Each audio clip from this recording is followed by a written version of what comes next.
corps vital, vous allez voir que plus on va avancer dans les corps, plus on va monter en vibration, plus ils vont diminuer en taille. Donc là, hop, le corps vital, en fait, il est plus petit que le corps éthérique. Là, c'est pas quelques centimètres, hein, c'est vraiment, on l'a que dans le bout des mains, ça va jusque dans la tête et tout, mais c'est vraiment intériorisé. C'est le chakra 3 qui le gère. Il est à l'intérieur. Intérieur. Mais il rayonne à l'extérieur. Mais il rayonne à l'extérieur. Je les ai toujours cru à l'extérieur. Mais oui, mais parce qu'on ne voit que la partie de l'iceberg visible. Le vrai truc, c'est que le corps, il est à l'intérieur. Mais on le sent rayonner à l'extérieur, par principe d'inversion. Tout ce qui est à l'intérieur est à l'extérieur. Tout ce qui est à l'extérieur est à l'intérieur. On va le revoir à un moment.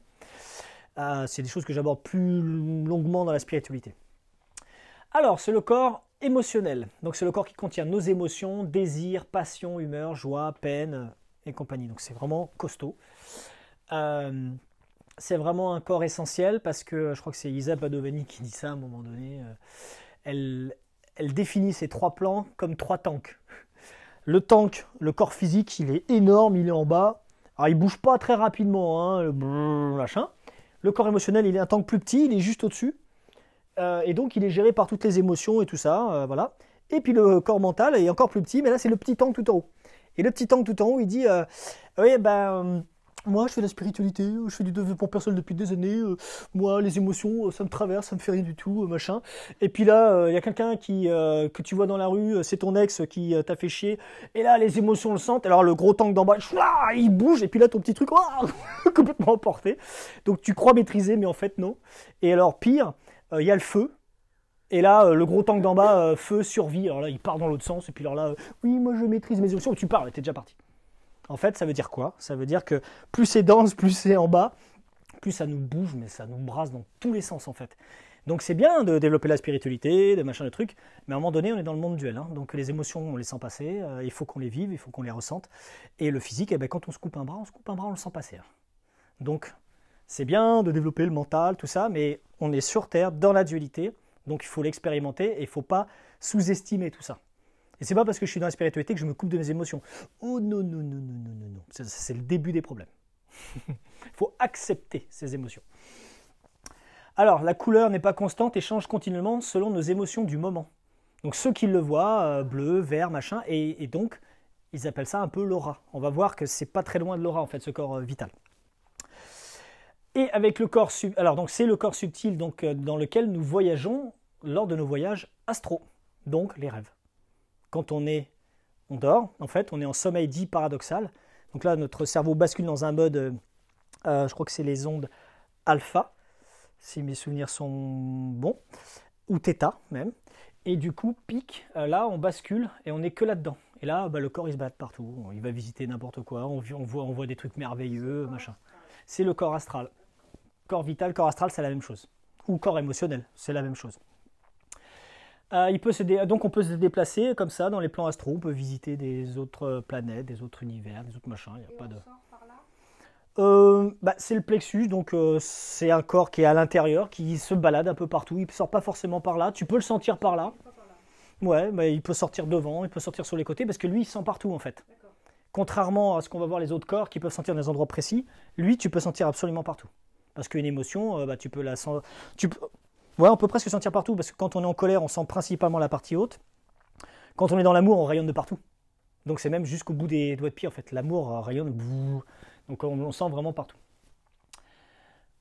Donc, il y a l'astral inférieur ou bas astral, qui concerne les entités. Donc c'est un corps astral, par exemple, comme, j'en ai pas parlé, mais comme ce qu'on appelle faussement les âmes en peine. C'est un terme impropre. Âme en peine, parce qu'une âme n'est jamais en peine, elle peut pas. Pourquoi elle peut pas être en peine, une âme? Hein? Si, elle a une émotion principale et unique en fait, l'amour. Donc elle peut pas être en peine. Elle est pas triste, une âme c'est pas triste. Donc l'âme en peine, qui est machin, non, c'est pas ça. C'est le corps astral qui s'est pas désagrégé, qui lui par contre a connecté toutes les émotions, qui lui peut être dans les désirs, la passion, la pulsion, les émotions, et lui il peut être tellement fort qu'il peut être cristallisé et ne pas partir. Donc des gens qui croient qu'ils ne sont pas morts. Enfin, des gens. Des corps astraux qui croient qu'il n'est pas mort parce qu'il est tellement dans l'émotion. Non, je ne veux pas partir. Eh bien, je reste. En fait, donc l'âme, elle est partie direct tout de suite. Enfin, elle n'est pas partie parce qu'elle est partout, de toute façon.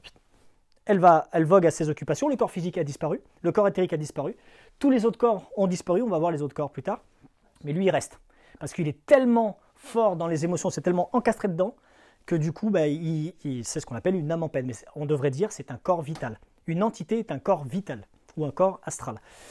Et c'est ça qu'on aide à partir, pour qu'ils comprennent qu'ils n'ont plus rien à faire là en fait. Que cette énergie, c'est une énergie bloquée, qui ne sert à rien, qui tourne en boucle, et qui peut embêter tout le monde. Hein? Mais bien sûr, on peut communiquer avec tout. On peut communiquer. Ouais, alors, il faut faire attention. Parce qu'on peut communiquer avec un corps astral. Évidemment, c'est un corps astral, on peut communiquer avec nos émotions, donc on peut communiquer. On peut communiquer avec des animaux, on peut communiquer avec des pierres, on peut communiquer absolument avec tout. Quand on dit qu'on communique avec un mort, il faut faire attention à ce qu'on dit. Est-ce que je communique avec son corps astral ou est-ce que je communique avec son âme? Et le message n'est pas le même. Et comment on fait la différence entre communiquer avec une âme ou communiquer avec un corps astral? Comment on fait la différence? Si ça parle d'amour, c'est forcément une âme. Et voilà. La grande différence, c'est qu'une âme, tous ces messages sont l'amour, la paix intérieure, la compassion, le partage, la bienveillance, nanana. Si vous communiquez avec quelqu'un qui vous dit de toute façon tu vas mourir, t'es qu'un con, change de l'âme, astral, bas astral, négatif. Et là, c'est forcément un corps astral qui n'a pas été désagrégé. Et là, c'est une entité et qui pollue le monde. Donc les entités, voilà, c'est quand on fait un nettoyage d'une maison, on vire toutes les entités. Blablabla, parce que ça n'a rien à faire là en fait. C'est complètement cristallisé et on vire tout ça. Et l'astral inférieur, c'est les émotions basses. Angoisse, tristesse, tous ces trucs-là, c'est le bas. C'est vraiment dans le bas astral. L'astral supérieur, c'est les émotions divines, esprit de la nature. Ce chakra, ce corps-là, il est relié au plexus solaire, juste en dessous là. N'oubliez pas une chose, dans tout ce que vous allez faire, vos ressentis sont les vôtres. Ça ne sera pas ceux du voisin. Parce que vous avez un vécu, des mémoires, des expériences, une éducation. Je ne vous la refais pas à la carte de l'ego qu'on voit très bien dans la spiritualité. Hein. On passe presque une demi-journée là-dessus sur la carte de l'ego. Tout ça, c'est des trucs qu'on vous a dit, vos expériences, vos vies antérieures. Donc ce qui fait que personne ne peut sentir les mêmes choses. Il y en a un qui va se mettre à rire, l'autre qui va se mettre à pleurer, l'autre qui va avoir du bleu, l'autre qui va avoir du noir, on s'en fout. Ce qui compte, c'est ce que vous avez vu, vous, et ce que ça vous dit. C'est ça qui est important. Moi, c'est pour ça que je vous dis plein de trucs. Alors, est-ce que vous sentez picotement, fourmillement, chaud, froid, machin parce que tout le monde peut sentir un truc différent. C'est pour ça que j'essaie d'en citer plein, mais ça se trouve, il y a des trucs que je ne connais pas, que vous pouvez ressentir. Ce qui compte pour vous, c'est que vous reteniez telle sensation, ça veut dire ça. Telle émotion, ça veut dire ça. Tel truc, ça veut dire ça. Et il faut que ça vous parle à vous. C'est pour ça que je vais vous donner plein de méthodes, mais après, vous me direz, moi, je prends les bols tibétains, je prends les baguettes, et puis quand je pleure, ça veut dire que je suis en train de toucher la personne. Il m'arrive d'avoir les larmes aux yeux quand je soigne quelqu'un, en fait. Parce que c'est une énergie divine, et ça vous fait pleurer, en fait. Parce que vous vous connectez à l'autre, et vous perdez toutes vos protections. Et tous les faux semblants, les faux selfs, les machins, tout ça, ça vole en éclats parce que c'est trop puissant, la lumière elle est trop puissante, et vous vous mettez à pleurer et vous-même vous êtes tout nu. Et c'est ça qui compte en fait, c'est d'être nu à nu, d'âme à âme. On ne ressent pas de tristesse. Mais pas forcément. Pas forcément. Parce que si on ressent trop de tristesse, ça veut dire qu'on est trop connecté en empathie, mais c'est pas bon, parce que du coup on vit ce que vit l'autre à fond. Non, il faut juste vivre ce que vit l'autre, juste assez pour comprendre ce qu'il a, mais pas trop pour ne plus pouvoir l'aider. Parce que si vous vivez la même douleur que lui, vous souffrez, vous ne pouvez plus l'aider. Donc il faut juste ressentir un petit peu. C'est pour ça que des fois j'ai les larmes aux yeux. Je ne pleure pas comme la personne, mais j'ai mes yeux qui sont mouillés parce que je ressens sa connexion forte et son émotion forte.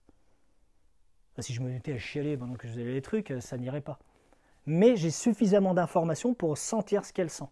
Et des fois, c'est pareil, j'ai pas mal comme elle a mal, parce que j'ai des gens qui ont des dos flingués, des machins. Si je vais non, je sens un truc, oh là, t'as mal au dos. Oh là, oui, machin, truc. Mais c'est juste l'information. Je prends pas tout, parce que sinon...